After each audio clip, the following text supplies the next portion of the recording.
पाहताय प्रहार टीव्ही, सत्यमेव व्रतम।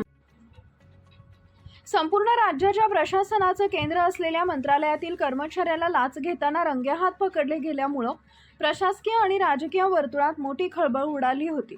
अन्न व औषध प्रशासन खात्याचे मंत्री नरहरी झिरवळ यांच्या मंत्रालयाच्या 3ऱ्या मजल्यावरील कार्यालयात हा प्रकार घडला होता। या घटनेनंतर नरहरी झिरवळ हे अज्ञातवासात गेले। गेल्या काही तासांपासून नरहरी झिरवळ हे नॉट रिचेबल असल्याची जोरदार चर्चा रंगली आहे। झिरवळ यांच्या कार्यालयातील राजेंद्र ढेरंग या कर्मचाऱ्याने एका मेडिकल दुकानदारांकडून 35,000ची लाच घेतली होती। हे पैसे घेताना लाचलुचपत प्रतिबंधक खात्याच्या अधिकाऱ्यांनी राजेंद्र ढेरंग यांना रंगेहात पकडलं। त्यामुळे अन्न व औषध प्रशासन खात्याचे मंत्री असलेल्या नरहरी झिरवळ यांची नाचक्की झाली। या घटनेनंतर झिरवळ यांनी संबंधित प्रकरणाशी आपला संबंध नसल्याचं स्पष्टीकरण दिलं। या प्रकरणाशी माझा संबंध आढळून आल्यास मी राजीनामा देईन असा खुलासा त्यांनी दिला। मात्र या प्रकरणात नरहरी झिरवळ यांच्या खासगी पीएनच राजेंद्र ढेरंग यांना पैसे घेण्यास सांगितल्याची माहिती चौकशीत पुढे आली आहे।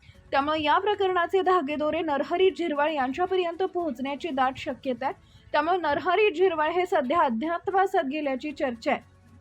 नरहरी झिरवळ यांनी आपले सर्व नियोजित कार्यक्रम रद्द करून सर्वांशी संपर्क तोडलाय। नाशिकमध्ये आज पहिले राज्यस्तरीय आदिवासी साहित्य संस्कृती संमेलन आयोजित करण्यात आलंय। या साहित्य संमेलनाचं उद्घाटन मंत्री नरहरी झिरवळ यांच्या हस्ते पार पडणार होते। मात्र काल मंत्रालयात झिरवळ यांच्या कार्यालयातील लिपिकाला लाच घेताना अटक करण्यात आली। त्यामुळे मंत्री झिरवळ हे अडचणीत सापडले। आजच्या संमेलनाला देखील झिरवळ अनुपस्थित असल्यानं आयोजकांचा हिरमोड झालाय।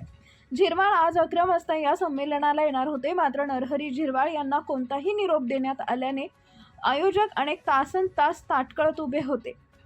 सूत्रांच्या माहितीनुसार मंत्री नरहरी झिरवळ उद्या किंवा परवा मुंबईत मुख्यमंत्री देवेंद्र फडणवीस यांची भेट घेणार आहेत। सध्या सुरू असलेल्या चर्चा, आरोप यावर ते मुख्यमंत्र्यांना स्पष्टीकरण देणार आहेत। सध्या झिरवळ हे नाशिकमध्येच आहेत।